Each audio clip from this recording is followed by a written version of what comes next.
Dear students, welcome to my classroom of modern Chinese history. Today I am going to give you some ideas on Rabindranath's thoughts on India and China and his memoirs of China. He visited China in 1920s, how he interacted with the Chinese intellectuals, what were their response and what kind of welcome he got from the Chinese people. You all know Rabindranath is one of the greatest poets and novelists of our country. He won the Nobel Prize for Literature. He was an ardent supporter of socialism. Also, he had great respect for India's struggle for freedom, and he tried to give emphasis on mass education. He established Vishwabharati Shantiniketan, where he tried to mix or amalgam nature with learning so that it could help the students for their holistic development. The Beijing Lecture Association invited Rabindranath Tagore in 1923 to deliver a series of talks. This association, established in September 1920, was one of the many institutions that mushroomed in China in the wake of the May 4th movement. Its main objective was to invite foreign scholars and to arrange lectures by them for Chinese intellectuals. The association had earlier invited the scholars like Bertrand Russell. They spoke to a limited number of scholars, but their lectures were more or less well received, and Russell certainly made a great impression on Chinese intellectuals. Now I would like to ask you a quiz, that is, which association invited Rabindranath Tagore to China? Number 1, Indian Association. Number 2, Indian National Congress. Number 3, Communist Party of China. And number 4, Beijing Lecture Association. The correct answer would be number 4, that is, the Beijing Lecture Association invited Rabindranath to visit China and to deliver lecture in front of the Chinese intellectuals. The association intended to invite Rudolf Eucken and Henry Bergson, but did not succeed. The invitation to Rabindranath Tagore created an unprecedented uproar which eventually culminated in strong hostility against him as well as against Liang Qichao, president of the association, by the radical student circles and some ultra-left-oriented political leaders. So, this lecture examines the background and the possible ideological reasons for this hostility, which made Tagore the most controversial guest in 20th century China. Sources of information about the Chinese response to Tagore are varied and divergent. Both Leonard Elmhirst and Kalidas Nag, who accompanied Tagore to China, maintained diaries, but they are yet to be available to the general reader. The little that is known about the contents of those diaries do not have much to shed light on the motivations of the concerted attack against the poet. A few publications from the Vishwabharati at that time, however, offer valuable information about the poet's sojourn in China. Although they contain precious little about the Chinese criticism of Tagore. 4 years after the death of the poet, Kalidas Nag edited a slender volume, Tagore and China, which was published in the year 1945, which gave some more information. The most detailed and valuable work on the subject is the revised version of the doctoral thesis of an American scholar, Stephen Hay, published under the title Asian Ideas of East and West. So now I would like to ask you the second quiz, that is, what was the title of the thesis by Stephen Hay? The option number 1 is Das Kapital, option number 2 is What is History, option number 3 is Idea of History, and the option number 4 is Asian Ideas of East and West. The correct option or answer would be option number 4, that is, the title of the thesis of Hay is Asian Ideas of East and West, which was published in the year 1970. According to Hay, Tagore did not realize that the idea of the Orient was a gift of the Western Orientalist, which was more a myth than a reality. Every Asian country had its own version of the Orient, and Tagore's idea of Asia was different from that of the Chinese. Tagore's idea of a spiritual rejuvenation of Asia was rejected by both young and old, the former with crude vehemence and the latter with gentle indifference. Had not gone to China as a prophet and a spokesman of Indian spirituality, Tagore would not have met such humiliation. Tagore left China with bitter feelings. He thinks rejected by all the students, the scholars, the politicians, and the poets and the artists. It is difficult to locate all the lectures that Tagore delivered in China. Some are available in abridged form and others in distorted form. A few were reproduced in the Vishwa Bharati Bulletin and Vishwa Bharati Quarterly. Most of them, however, are to be found in Tagore's Talks in China, published soon after his return from China in 1924. But for some reasons not known to us, Tagore banned the circulation of that book and published a new edition, drastically revised the following year. Although these two books have the same title and the same material to a great extent, they differ radically in their arrangement.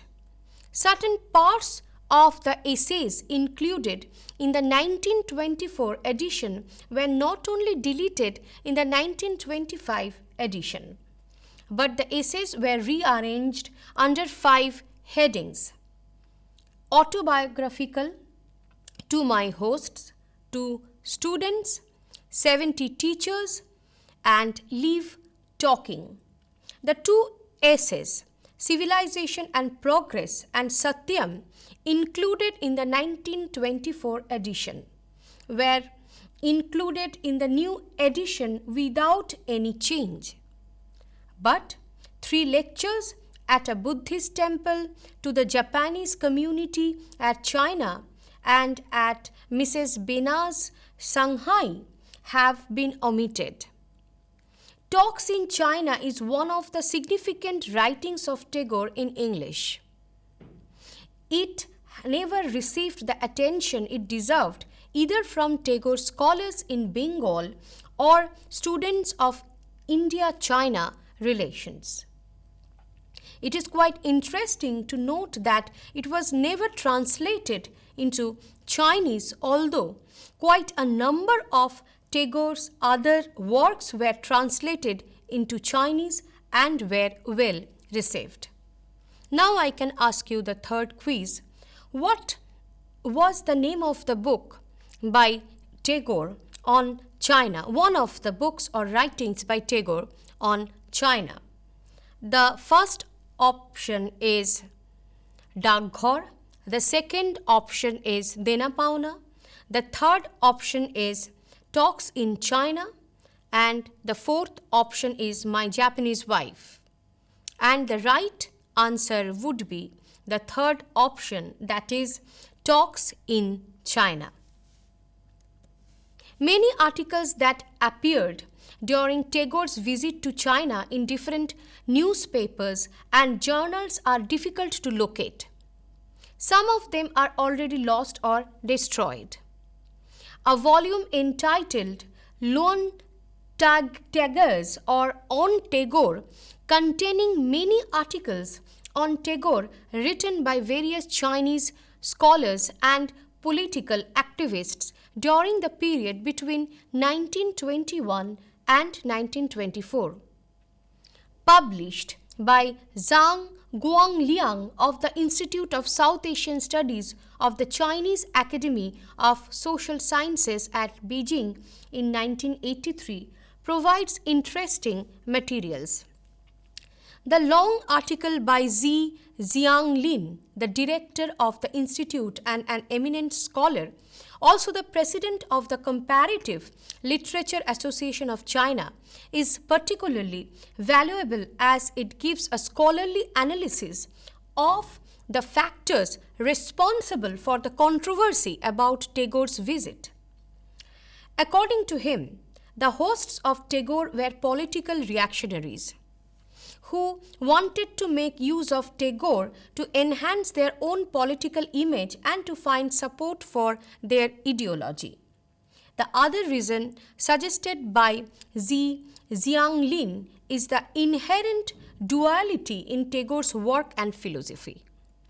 Tagore was an anti-imperialist and intensely patriotic, but he was also a religious poet and a mystic.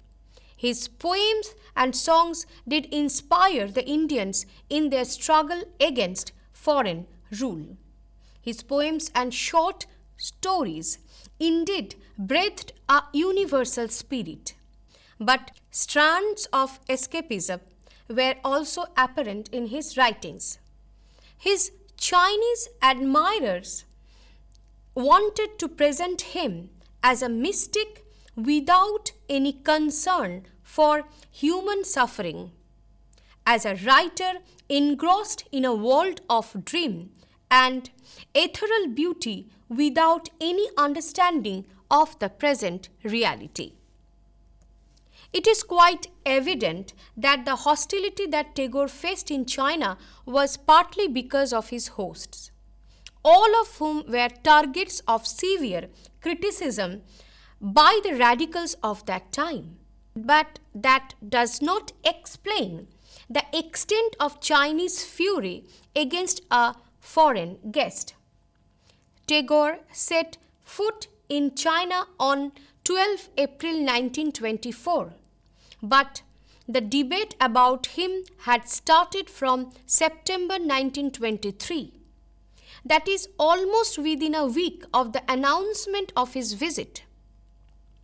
A group of poets and intellectuals, some of whom were abroad at that time, came out openly to criticize Tagore's thought and writings, which they considered a great threat to the Chinese youth. They made occasional references to Tagore's hosts, but the references were generally oblique. The severity of the radical intellectuals' criticism of Tagore makes one think that either they felt Tagore's influence on the Chinese youth was already quite pervasive and that is must be stemmed immediately, or there was a strong possibility of the Chinese youth being swayed away by the presence of Tagore. Many young Chinese studying in the USA, England, and in Japan were familiar with the writings of Tagore. Gu Morao, Hu Shi, and Zhu Zimo, for example, read Tagore in English when they were abroad, and many more at home who could read English came under the spell of the Crescent Moon and Gitanjali.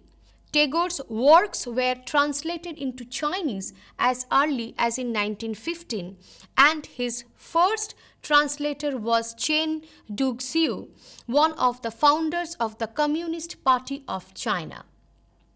In the second issue of the influential journal New Youth, edited by him, Chen published translations of 4 poems from Gitanjali, number 1, number 2, number 25, and number 35, with a note that Tagore was a mystic, but also a mentor of the Indian youth. It was around this time when Gu Morao, who accepted Tagore as his hero, wrote the following poem in which he quotes the poet. I would like to mention here some portions from the poem, especially, a fragmented portion, I guess. My little Aho joins with a troop of children. They play together on the sands, reciting this poem of Tagore. I go and play with them.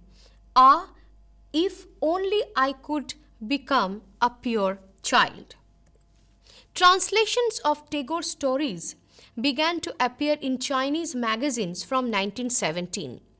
If not earlier, Funo Zazi women's magazine published 2 stories of Tagore, Chuti, Homecoming, and Drishtidan, Vision, in 1917. Chuti was translated 3 times before Tagore visited China, and Kabuliwala was translated 6 times. 4 of the translations appeared in journals before 1924. At least 4 plays, Chitra, Shonnashi, The Cycle of Spring, and The Post Office, 1 novel, The Home and the World, and 2 volumes of essays, Personality and Nationalism, were available in Chinese translations. It is interesting to note that some of the critics of Tagore's China visit, like Chen Duxiu and Shen Yanbing, were among the Chinese translators of Tagore and pioneers in introducing Tagore to Chinese readers. Their earlier admiration for Tagore's literary achievement prevented them from criticizing him as a writer even when they expressed their reservations about inviting Tagore to China. There was, however, a strong belief that Tagore was invited to China to help Liang and his associates, particularly Zhang Zunmei, who had co-authored the work. Thus, Lebensschule problem in China und in Europe with Yuken. Before sailing for China, Tagore told the press that when he received the Chinese invitation, he felt that it was an invitation to India herself, and as her humble son, he would accept it. He hoped that his visit would re-establish the cultural and spiritual links between the 2 civilizations. I quote, "We shall invite scholars and try to arrange an exchange of scholars. If I accomplish this, I shall feel happy." These words were more than pleasantries. They were perfectly natural for the man who had always nourished great love for China and who visualized a center of learning where the whole world would meet as if in a nest. Tagore's knowledge of China was not confined, as it has been alleged by some of his critics, to a superficial acquaintance with Confucianism alone. It's true, he said, in China, I quote, "I had in my mind my own vision of China, formed when I was young. China as I had imagined it to be when I was reading my Arabian Nights. The romantic China, as well as the China of which I had caught glimpses when I was in Japan." Unquote. Numerous references to Chinese civilization and contemporary Chinese life and political turmoils are scattered in the writings of Tagore. And all these comments and observations indicate his anxiety for the Chinese people. It will be wrong, therefore, to think that Tagore had an idealist or distorted vision of China when he visited that country. What he did not have was adequate information about the changing political scene after the May 4th movement and a clear understanding of the ideological regroupings of the Chinese intellectuals. Nor did he realize the intensity of the repugnance of Confucianism and aversion of a moribund feudal culture in China among the young generation, and the strong possibility of his being misunderstood in an atmosphere of seething internal strife. The controversy about him started long before, as I have already discussed, he set foot on Chinese soil.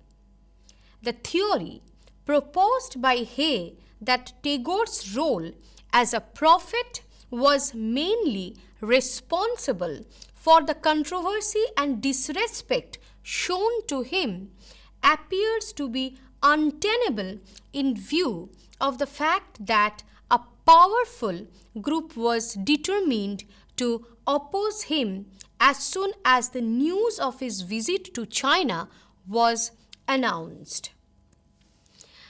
Zhang Xiunduo, the editor of the Fiction Monthly, it's the translation from Chinese, who had been translating Tagore since 1920, published two special numbers of the magazine in 1923 devoted to Tagore.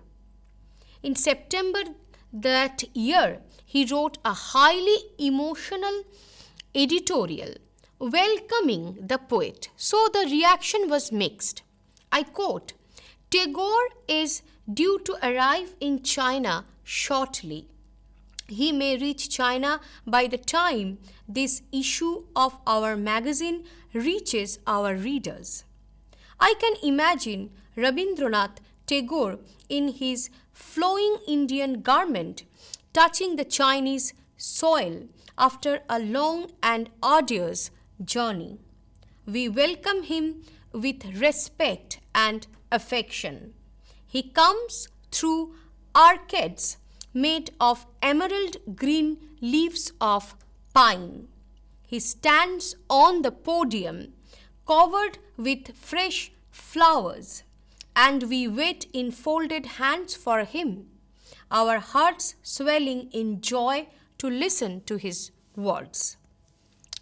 Hang Wentian joined the Communist Party in 1925 and eventually played a crucial role to help Mao Zedong assume party leadership at Zhenyi in 1935 before the historic Long March. Also wrote an article, Poetry and Philosophy of Tagore, in the same journal in an equally exalted manner. A few passages from the article are presented in my next slide. Tagore is a great poet and a great philosopher. His poetry contains his philosophy, while his philosophy is his poetry. In his Cycle of Spring, Tagore says, "We, the poets, liberate mankind from the yoke of desire. the function of true art is a thoroughfare leading to freedom. Art is not instruction, it gives joy, not advice. But this joy is different from physical enjoyment. It is spiritual joy. In the eyes of Tagore, both materialism and idealism are two extremes and both are erroneous.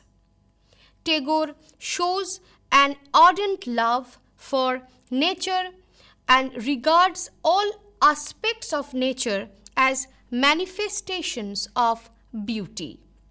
He does not love nature for its own sake. He considers nature as a part of God. Tagore reached Shanghai on 12th April where he met Zhu Zimo, who was to act as Tagore's chief interpreter, Zhang Zunmei and Ku Sheng. The following afternoon, Tagore delivered his first speech to a small and select gathering, in which he made it absolutely clear that he was neither a prophet nor a philosopher. I quote, "For centuries you have had merchants and soldiers and other guests. Till this moment you never thought of asking a poet. Is not this a great fact? Not your recognition of my personality, but the homage you thus pay to the spring times of a new age. Do not then ask for a message from me. People use pigeons to carry messages, and in the war time men valued their wings not to watch them soar, but because they helped to kill. Do not make use of a poet to carry messages." Unquote. In this very lecture, he said, I quote, "I am not a philosopher. Therefore, keep for me room in your heart, not a seat on the public platform. I want to win your heart now that I am close to you, with the faith that is in me of a great future for you and for Asia, when your country rises and gives expression to its own spirit, a future in the joy of which we shall all share." Tagore repeated on several occasions that he was a poet, not a philosopher or a prophet. In his welcome address to Tagore, Liang Qichao said, "Rabindranath Tagore wishes to make it known that he is not a religious teacher or an educationist or a philosopher. He says that he is only a poet." His visit captured the imagination of Chinese intellectual elite, some of whom were overcome with admiration for his eloquence and passionate espousal of the civilisational strength of the East, while others, especially young students in some of the Chinese leading universities, drawing directly from the ideology of the May 4th, 1919 movement, were vehement in their rejection of Tagore's critique of modern civilization. So, he received a lot of both positive and negative reactions in China, but that did not help him to change his vision and mission, where always he had love for humans and also he wanted to serve the society, which he did in an appreciable manner. He didn't want to be colored with any kind of political agenda, and he also was not in favor of imposing his philosophy on others. That's why he told it firmly that he was a poet and he was not carrying any particular message to the society. It's up to his audience to decide how they wanted to see him, whether as a philosopher or as a politician or as a public person, but what he was himself or what his realization about his image was always that he was a poet and nothing beyond that. Thank you.